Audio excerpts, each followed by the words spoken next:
The last thing you want is someone with a ton of reproductive potential, resource potential, who's going to treat you like garbage. Chances are they're not going to stay with you. Or you're going to be there, but then they're going to bring in other mates. You know, and so when you look at the roots of jealousy and concerns about infidelity, or you look at the roots of sort of like concerns about resource potential and all that, it all kind of makes sense in this very old-fashioned model. It also makes sense in the model that we live in now. Kindness toward each other is fundamentally the most important variable. Old paradigms and toxic relationships are like a web that won't let you go, pulling you into a horrible spiral that steals your energy and your will to live. Therefore, it's important to understand the latest paradigms when it comes to dealing with women, especially with an important woman in your life, which is exactly what we're going to be doing in this video. Yes, it's true that resource potential is an important variable because people have to think about safety and childcare and a number of things. But of course, but women work too, right? Women can work too, right? They can opt to work and make money. But more important than any other feature across all cultures is that the woman reports that she sought someone who is kind to them. In other words, they're not interested in being with someone who's really wealthy who treats them like garbage. Is that and also... I think this gets lost because people think, oh, it's all about money. It's not all about money. It's about safety and kindness because you're talking about a long-term bond. As our star neurosurgeon suggests, a long-term bond goes much further than money. A woman would fall completely for somebody who's kind, so it's not about money or power. The key relies on being kind. But what does it mean to be kind? We're going to find out as we move forward with the doctor's key insights. And everything is changing now. There are apps like Bumble where women actually have to say, yes, I will talk to you, right? It's not a bidirectional conversation. There's an asymmetric conversation. So we have this real estate in our brain right behind our forehead called the prefrontal cortex, and it's your rule-setting machine, okay? So you can create new rules for what's going to drive your behavior. Like we can decide that what's important in a given set of situations is blank.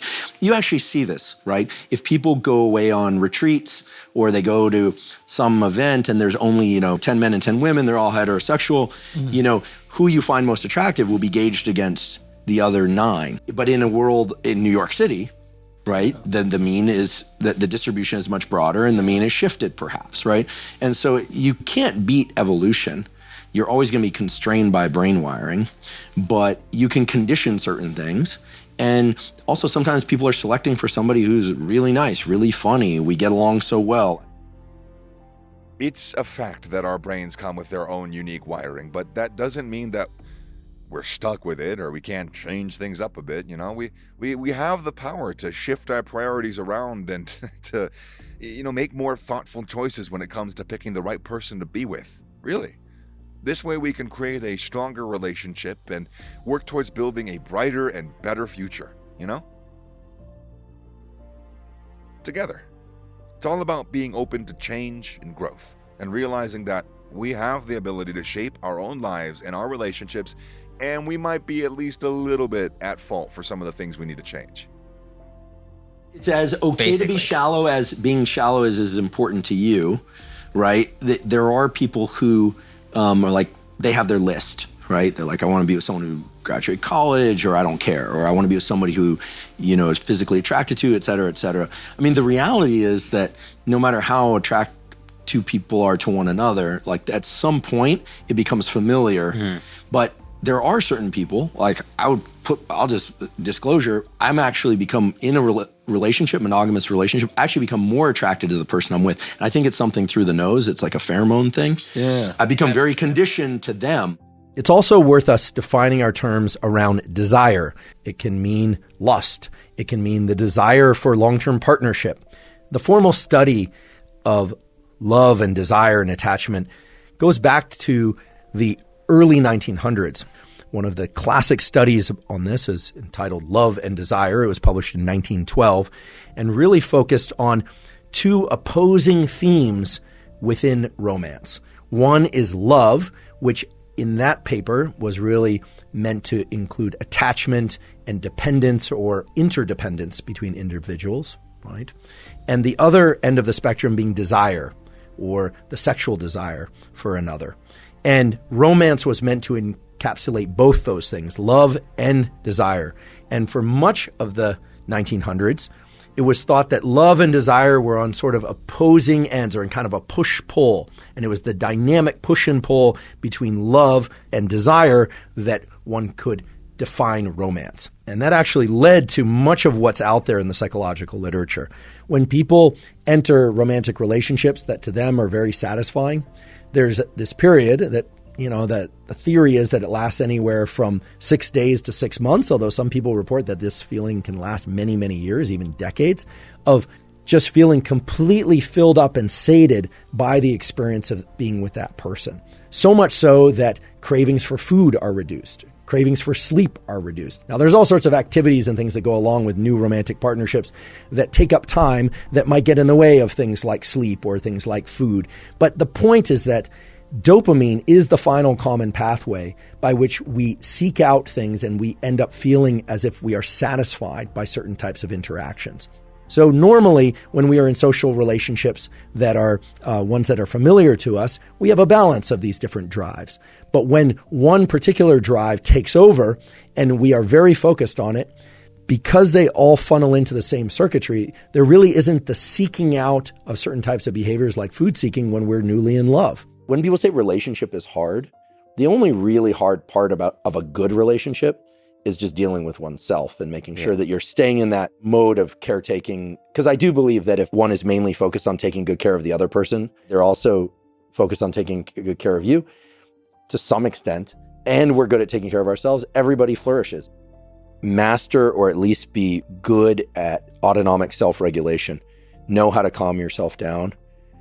Don't expect looking to anything external to soothe yourself it puts you in a terrible position to be a caretaker of yourself and other people, right? So learn how to self-soothe, right? Learn how to calm your mind, steady your actions, steady your voice.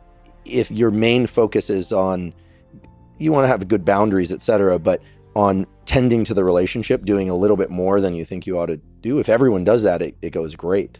I mean, I'm sometimes so positively struck by how supported I feel, because for many years I was just kind of doing everything on my own. So any little thing, I'm like, oh my goodness, this feels huge. And also I think the dynamics have to be right. Let's be really honest. This is a little bit of a tricky topic, but there is a power dynamic in relationships. Sometimes, not all, but in some relationships, it works much better if one person leads and the other person follows.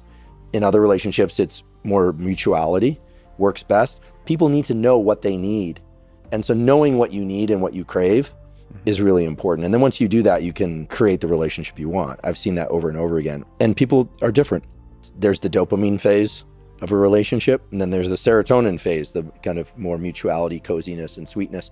When you first meet someone and you're attracted to them, you're essentially objectifying them, meaning, not in the way people might think, you are not dependent on them for emotional stability or survival. As you get close with somebody, you really come to depend on them, and then you tend to objectify them less. It's a decision. Like at some point, you just prioritize it as, okay, I'm going to make this happen one way or another. And you don't force the discovery of that person. One has to be in the mindset of wanting to do couple-like things. Yeah. People, and a lot of people don't think about it that way. They either fall into something, they don't see the benefits of coupling up. I think that the pandemic tuned people's awareness to the fact that some things are indeed easier on your own, but a lot of things are made better done with other people. For a relationship to work, you have to be brave. You can't go in there fully protected, and yet you also can't go in there with no boundaries, because you'll end up beat up. Love's scary because it takes us back to that primitive circuitry that is as primitive and basic as hunger, thirst, the desire for heat when we're cold, the desire for cold when we're overly warm. It's dynorphin. I mean, when somebody leaves, somebody you were attached to leaves by death or by decision, or you're forced apart, the dynorphin release is massive. It is true discomfort. People feel anxiety and discomfort. Life is finite. It is beautiful to see these couples that seem very much in love despite having been together many years. And they'll say, we got lucky, it's been hard, or this and that. I think external conditions being a little tougher is helpful for a couple. because I think that you rally, you bond with people, being, obviously you want to survive those conditions, but yeah, I do.